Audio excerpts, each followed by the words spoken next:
Hi, welcome YouTube. This is Joe from survivalsoap.com. I'm here today to explain to you the do-it-yourself kit that I have up on the website for people that wish to make soap in a kind of survivalist slash disaster situation. Little information about myself. I have been making soap for about 2 years now. I started another business called Squashed Olives in order to kind of create my post-disaster bartering business. I sell a bunch of like girly soaps, and this was truly my passion when I originally got into soap making, was survivalsoap.com. I just didn't know where the market was for my ideas, so I decided to make the girly soap. Nonetheless, I came out with Survival Soap recently. I offer 3 basic products at survivalsoap.com. The one that we're going to be doing today is the do-it-yourself kit. I'm going to show you guys all of the steps in order to make your own soap for about a year's supply. And I also sell a 2-year supply and a 3-year supply in the same kit. And then I make 2 other products.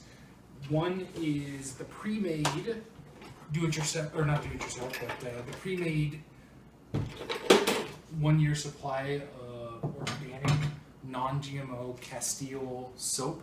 This is what we're going to be making today, but I make it for you guys. It comes in a 15-pound block that's been quartered right here, and it's obviously in a 2-gallon pail.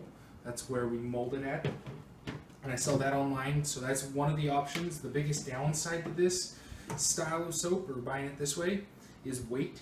As I said, it weighs 15 pounds. We're talking about potentially having to bug out or just lug this thing around, and it weighs a lot. So if you are going to be moving locations in a survival situation, this might not be ideal for you because of just the weight alone. And so that's one of the products that I sell. I also, for people that asked, I make a just basic, it's in a bar. This is from Squashed Olives. This is my other brand, but I also sell just the single bar version of it in case you guys just want to buy a few bars. Outside of that, we will get started on the actual do-it-yourself kit. So what we have, the kit itself weighs anywhere from 3 to 5 pounds depending on which version you get. It comes in a 2-pound bucket just like this. What comes in the kit for you guys, and I'm going to explain how to use everything that's here, and we're going to do it right here on camera. So it comes with a whisk, comes with safety goggles, comes with a set of gloves, very important, 2 thermometers, and a bag / liner for the bucket. There's also 21 ounces of sodium hydroxide. This is lye. This is what we use in order to turn your oil, your tallow, your lard, whatever it is that you have in this disaster scenario, into soap. So it comes with that. And then there's also in the bucket 3 sets of instructions. Your first set of instructions is going to be your oil measurement sheet, which is going to give you, based on 21 ounces of lye, it's going to give you the amount of oil, water that you need to use this 21 ounces of lye to turn the oil into soap. And see, this is the variable within a disaster scenario, is we don't know what kind of oil that you have or tallow that you have.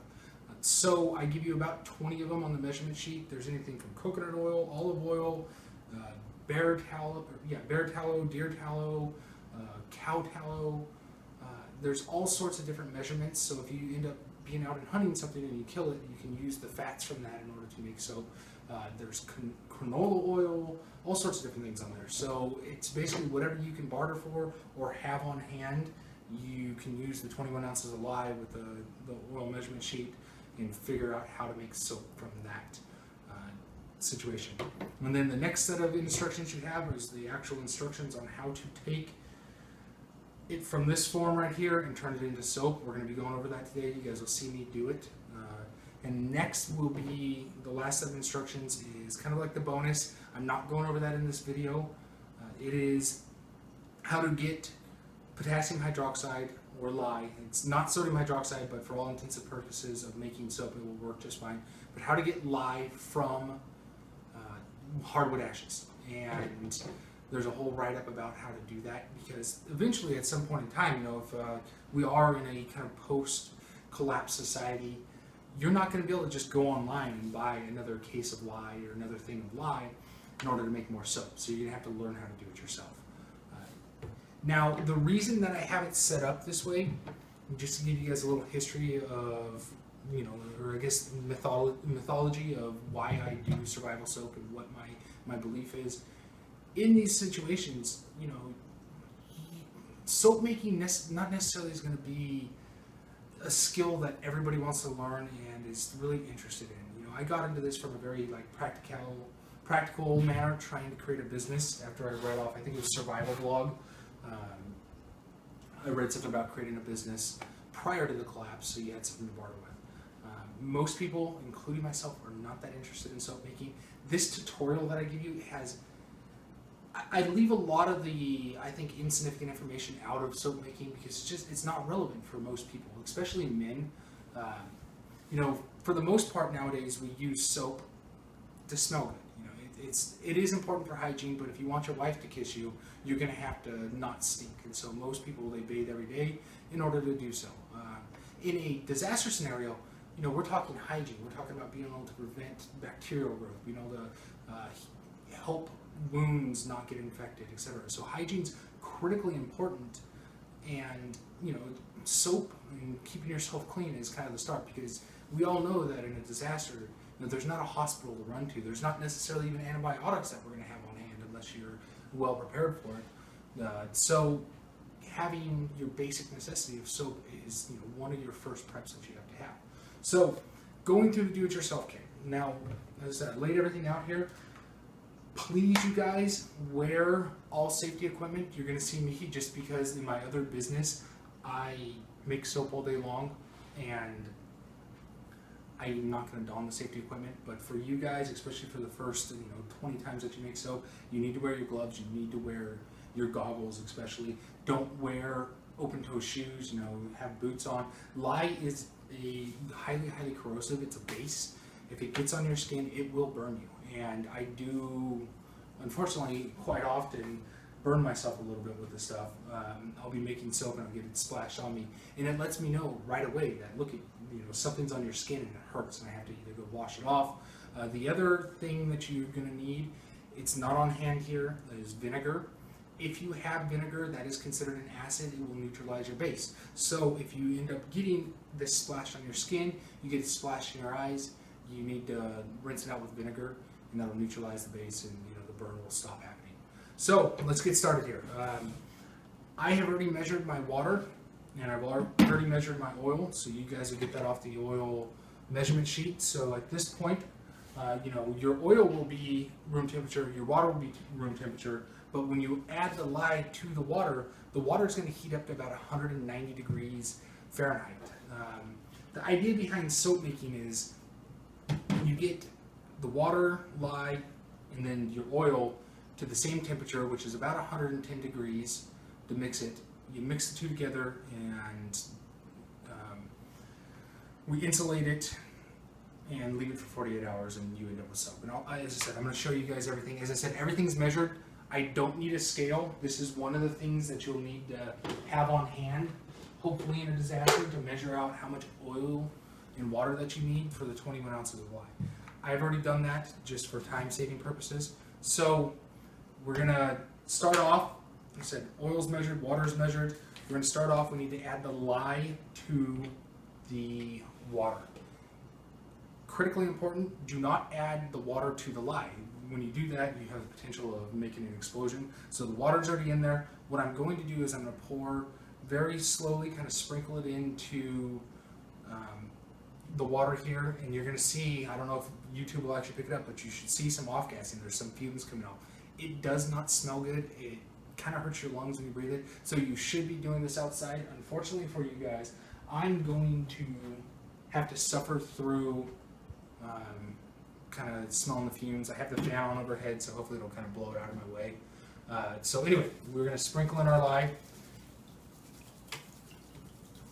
As I said, make sure you have all of your safety equipment on. Do as I say, not as I do here. So 21 ounces of lye are in. There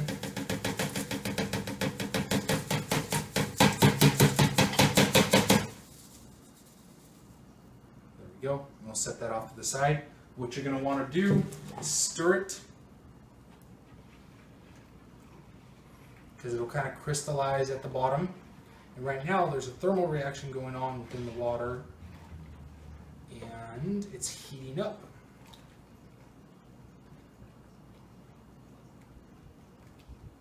Like I said, this will turn to about 190 degrees I've found when I make soap.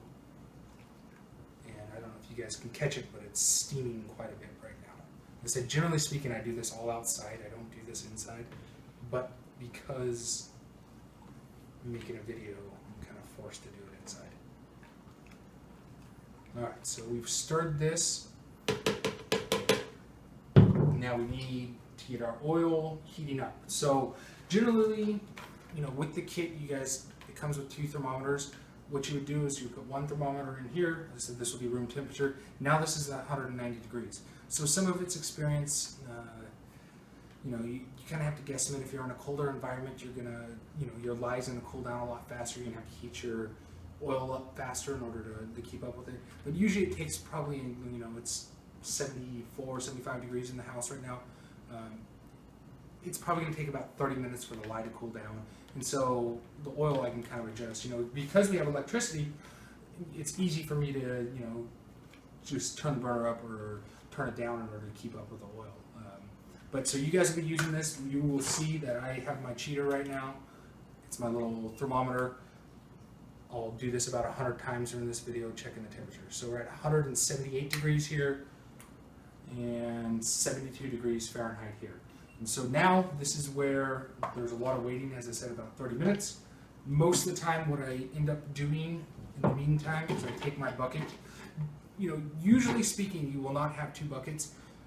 The kit only provides 1. So the reason I'm using 2 is that my pot's not big enough to mix in. So I have the second bucket here because I'm going to mix in this bucket. Because there's so much oil in here that I'm not able to pour the water in here without causing it to spill over the edges. And so I'll mix in this bucket because there's more room and then pour into here.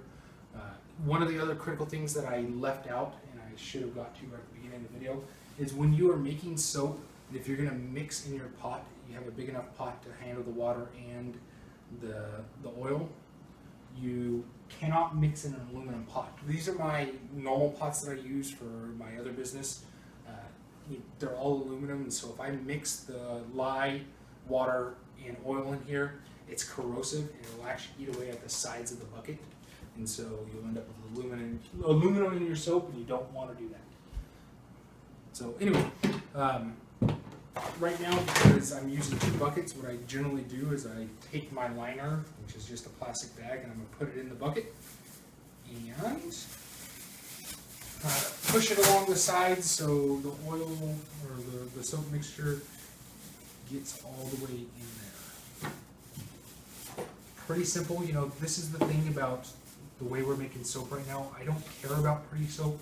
I don't care if it has lines in it. I don't care if it has a couple folds in it. It really doesn't matter. All we're trying to do is make a bar of soap that's good for hygiene.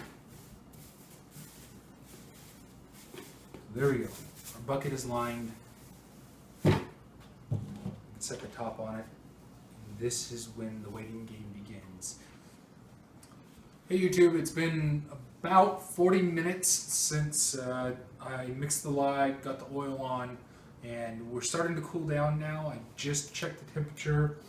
We're at 119, and this one's perfect at 110 degrees Fahrenheit. So we got a couple more minutes. I'm going to go over just some other, I think, largely irrelevant information, but it's just for your guys' knowledge. You can skip past probably the next 5 minutes of the video as that finishes cooling down if you'd like to.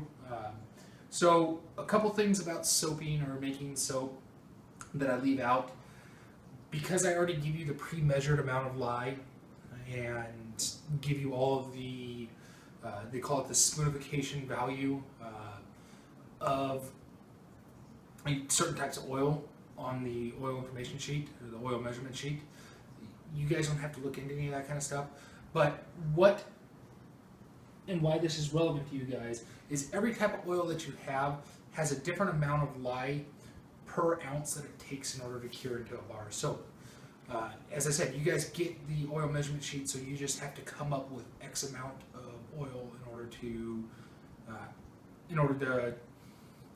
mix with the lye. So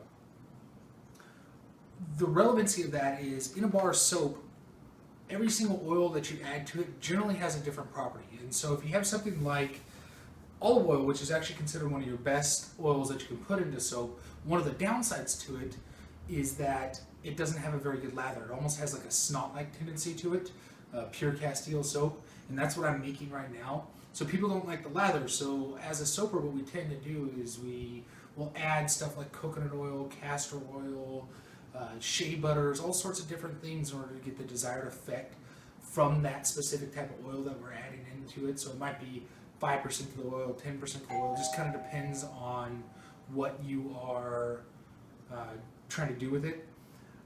But for your guys' purpose, it doesn't actually matter. You guys don't have to worry about having a mixture of oil. Just whatever base oil you can get, it's fine. It's not, you might have a slimy soap that comes from it, but functionally speaking, it will be good for hygiene. So that's one of the differences between this like instruction video and others. I'm not teaching you guys a blend. It doesn't matter. Just whatever you can have, tallow, lard, olive oil, canola oil, coconut oil, use that. It'll be fine. Yeah, it might have a ton of lather if it's like a solid coconut oil bar and be a little bit more drying than the olive oil is, but that doesn't actually matter. The other like small, I think, piece of information that you guys will get from learning about making soap is there's something called superfatting. What superfatting is, it's the amount of oil that remains in a bar after it's been cured. So generally speaking, 5 to 10% of the oil is left over in a bar of soap, a bar of natural soap. So when you wash yourself, it will leave 5 to 10% of the oil from that bar on your skin, because you're not supposed to strip all of the oils off of your skin. It's too drying for your skin. So these bars of soap that you guys are making are super fatted at 9%. And the reason that I do that and leave it at such a high rate, so that means that when you guys had the measurements exactly right to 21 ounces of lye, when you guys wash yourself, 9% of the oil is left over, will remain on your skin when you wash. And the reason I do it on the higher end is if you guys are off just a little bit, you know, if you guys are off 5, 10 ounces, something of that nature, it's not going to make the bar so corrosive and so drying that it makes you itchy and the pH bounces off. So I give you guys a little wiggle room on the higher end. I super fatted on the higher end, so you guys have a little wiggle room. So if you do, it calls for 166 ounces of whatever oil, and you can only come up with 160, even 150. The bar of soap probably be okay and not too drying. It's not ideal, but it still will functionally work just correct. So, as I said, you can largely kind of ignore that stuff. You don't need to know too much more about super fatting or the different blends of oils and stuff. Just use what you got off of the oil measurement sheet, and that's what you'll have. And it'll work just fine. So let's check the temperatures one more time. I think we're probably about ready to mix. So what we're going to do, yeah, we're good. What we're going to do, because this pot's not big enough, I'm going to mix into this bucket. It can be a round bucket, it can be a huge glass bowl, whatever it is you got. Or if you have a pot that's big enough, you can pour the lye into the pot as long as it's not aluminum. I'm going to mix into this bucket. And what we're trying to do is we're going to bring the oil to something that they call trace. Trace is a pudding-like consistency. Remember, in a disaster scenario, you can use a spoon. You guys are provided with a whisk. This will work well. You are going to pour the two together, and you're going to mix. And it could take anywhere from, depending on the oil that you have, the temperature, take anywhere from like 2 minutes to 30, 40 minutes of mixing by hand. The first time that I did this, I did it by hand with olive oil, and it took me probably 30 minutes, and my arm hurt by the end of it all. Because I have electricity still, I get to cheat and use my little stick blender here. This will, unless I just kick the breaker, which that's a possibility. this will speed up the process quite a bit. And so, anyway, as I start to blend it, I said heat and agitation is going to cause a chemical reaction in there, and what it will turn into is this pudding-like consistency. And I'll try to bring it over to the camera to show you guys. So be careful with this. Once I mix the oil in here, it's still not okay for me to touch. I should have my safety goggles on. I should have my gloves on. I just don't, because I don't. But nonetheless, try not to get this stuff on your hands. It's still corrosive. It'll still burn you. As I said, I splat it on myself occasionally, and it lets me know when I do it. So carefully, I'm going to pour it into the lye mixture here.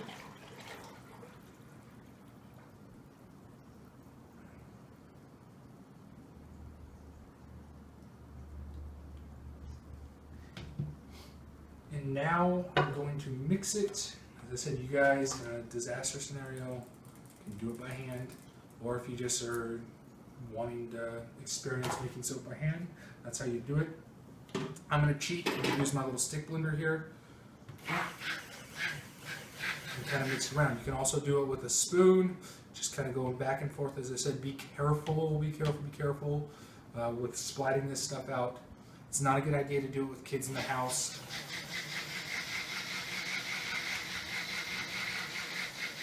And I hope YouTube can see, but right now it's really watery. In just a couple minutes of mixing this stuff, it'll turn into this pudding-like consistency, then I'll pour it in the mold.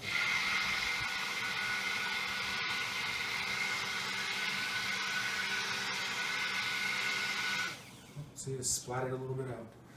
One of the other little things that I've learned over time of soap making is sometimes you want to get a longer spoon. Make sure you stir the bottom of it. I have on occasion not gone all the way down, especially this is kind of a short blender. I haven't gone all the way down, and then I end up with either lye or oil on the bottom of the bucket, and I end up with soap that won't set up, and then it separates, and then I end up throwing away, you know, $300 worth of soap because I didn't stir it properly.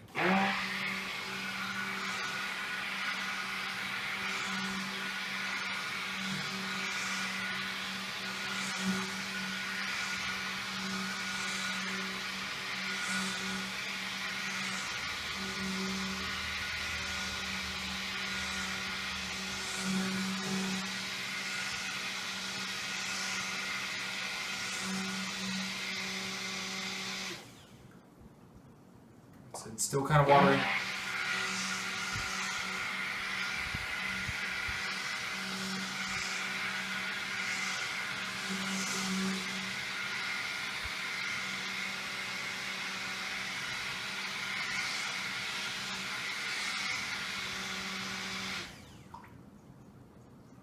It's getting there, maybe another minute of blending here.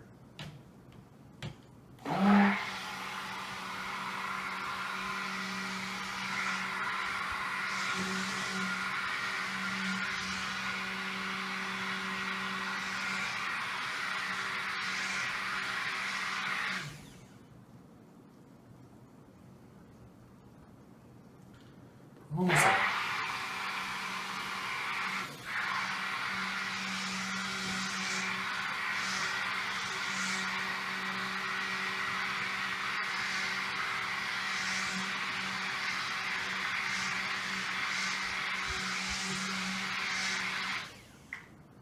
There we go. Now it's thickened up quite a bit.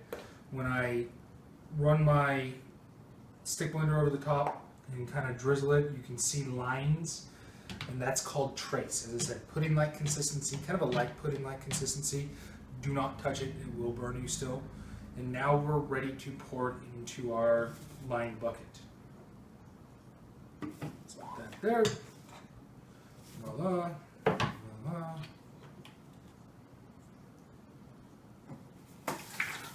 Again, guys, everything is on the instruction sheet. It's much less wordy than I've been during this video. It's very kind of matter of fact. I don't talk anything about super fatting. I don't talk anything about spoonification values in there. It's just kind of the facts.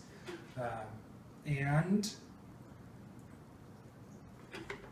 I think does a pretty good job, especially for the way men want to make soap.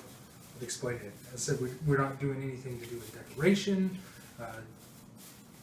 nothing of that nature. It's ugly soap that will functionally work just fine. It's very efficient, very easy to make. The start to finish of this video was probably, it's going to be about an hour of time. The longest period of it is literally just waiting for the lye to cool down, the oil to heat up, and then mixing them together. So, you know, the actual making of the soap only took me probably 10 minutes of my life to do. So, to pour it in the mold, I always kind of pull at the bags just to make sure it settles all the way to the side with the best of its ability. The reason it's lined is because when 48 hours from now, when we take it out of the mold, it will slide right out of the bucket. If you don't, it won't come out of the bucket to save your life, and then you'd be trying to cut the thing out. So you would put this in a nice, safe, dry spot, away from children, away from pets, and you're going to leave it on the shelf for 48 hours. Don't seal the lid on top of it. The other thing that you need is some rags. You can use a sleeping bag, which is functionally just perfect for insulating a thing of soap. I do it all the time if I have one out. These are my shop rags. I'm just basically going to throw, I don't know, 10, 12 rags on top of it and leave it for 48 hours. Don't open it. Don't mess with it. Just leave it where it's at. You know, if you're in a much, much colder environment, you might want to insulate it even more than that. You know, make sure the bottom's insulated. Because what's happening in there is it actually, right now, you know, it should be about 110 degrees Fahrenheit. Because we initiated this chemical reaction between the lye and the oil, it's going to heat back up, and I've measured it about 140 degrees Fahrenheit, and it goes through a gel phase where it's right now, you know, it's obviously liquid, but a few hours from now it will be solid, but it's very, very soft solid, so if you stuck your finger in there, it would sink in, and it goes through a gel phase where it's curing, the pH is becoming balanced. So 48 hours, it's going to sit in its mold, insulated like so, and at 48 hours you can take it out. You want to cut it however you want to cut it. I usually cut it into quads, and then I set it on the shelf for a minimum of 1 month.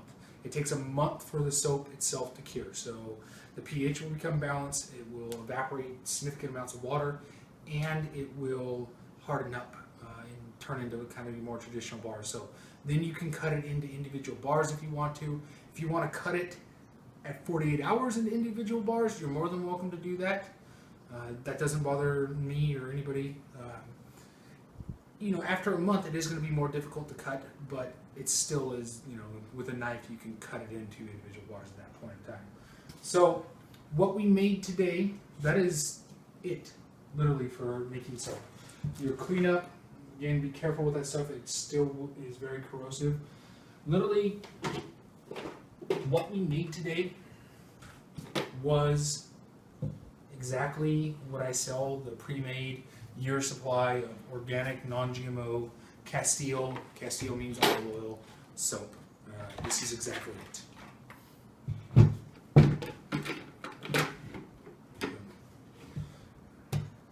And so the cost on 1 year supply is $59.99 for the kit itself. You obviously have to provide the oil, you have to have the scale, you have to have shop rags, you know, the stuff that doesn't come within the kit, you have to provide it, water. This, the cost is $89.99. Cost per bar for, again, remember, this is not Dove, this is not your, you know, chemical detergent, large factory soap. This is your all natural, I said, organic, non-GMO. The cost per bar, 4-ounce bar, is about $1.66, including your shipping cost, plus tax, unfortunately. But $1.66 is what your cost per bar, which you cannot find organic Castile soap like that for that price. And the reason for it is I don't have to chop this up into bars, which saves me significant amounts of time. I don't have to put packaging on it. I don't have to, you know, it comes in a bucket. And so it's very bare minimum. You know, if I was to put it in boxes and put stickers on it and send it out that way, you know, the cost per bar significantly goes up. I think it's $4 per just a 4-ounce bar because of all the additional packaging and stuff. So this is a very economical way to go about getting this kind of soap for your family. And that will easily last a family of 4 or 5 a year. You know, those are big 4-ounce bars of soaps or big bars of soaps. Anyway, thank you, YouTube. That is the tutorial on how to use this stuff. If you have any questions, put them below. This is my first YouTube video, so bear with me. I hope that I explained everything properly, and if you want another tutorial video, this is what I do. You know, it's squashedolives.com is my original business. That's kind of the one that I put the majority of my time into. You know, if you want to buy something nice for your wife that smells good, please log on there, and that would be great. But if you have anything that you feel is necessary for survivalism or prepping, or a tutorial video I can give you on making lotions, sunscreens, obviously I just did a soap one, anything in that nature, I would love to do it for you guys.